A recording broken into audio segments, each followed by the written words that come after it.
2 minutes. Can you tell everybody what makes you a better choice for this seat than your challenger? Okay, so I actually started on this back in 2010. I ran against a 20-year incumbent, an 18-year incumbent at the time, my predecessor. I lost to him handsomely. In 2012, I ran and I lost by 1 vote. And then in 2014, he decided not to run, but he ran someone against me. And I ran, and luckily I won.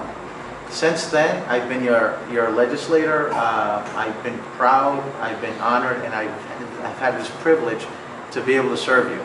I've mentioned a few of the things that I've done here in regards to stopping the transfer station, what I mentioned earlier, rebuilding our schools. There's a lot of work done locally, but we need to make sure that the money's there at RIDE.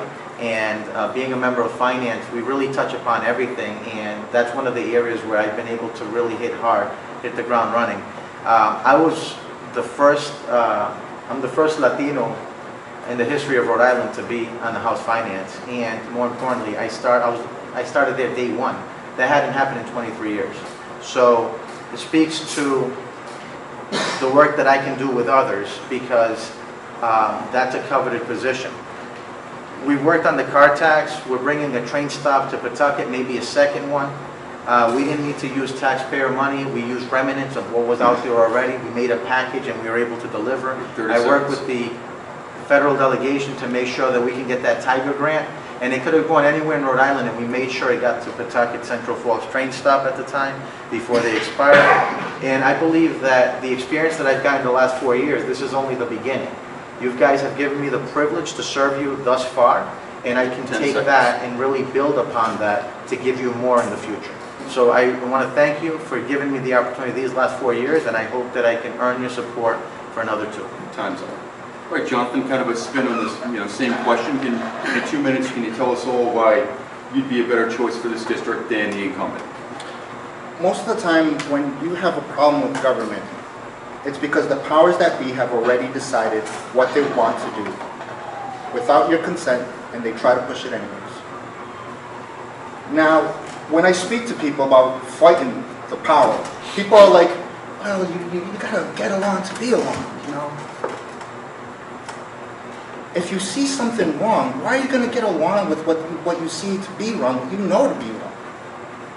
There are enough people up at the State House that are willing to do that. I am willing to fight for you. I'm going to make you some promises, but they're not the traditional promises that politicians make. I can promise you, sometimes we're not going to see eye to eye. I can promise you, I'm probably going to vote on something in a way that you don't like. I can promise you that there will be a major issue where you and I we're not going to jive. But what I want to get across to each and every one of you is that I'm willing to listen. I'm willing to have the tough conversations. From what you tell me, from my own experience, and I'm willing to fight for what is right. All I can do is try to be a public servant. There are way too many politicians.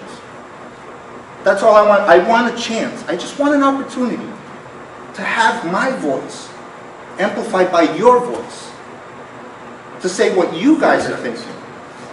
And what most people up there aren't willing to say because they're afraid.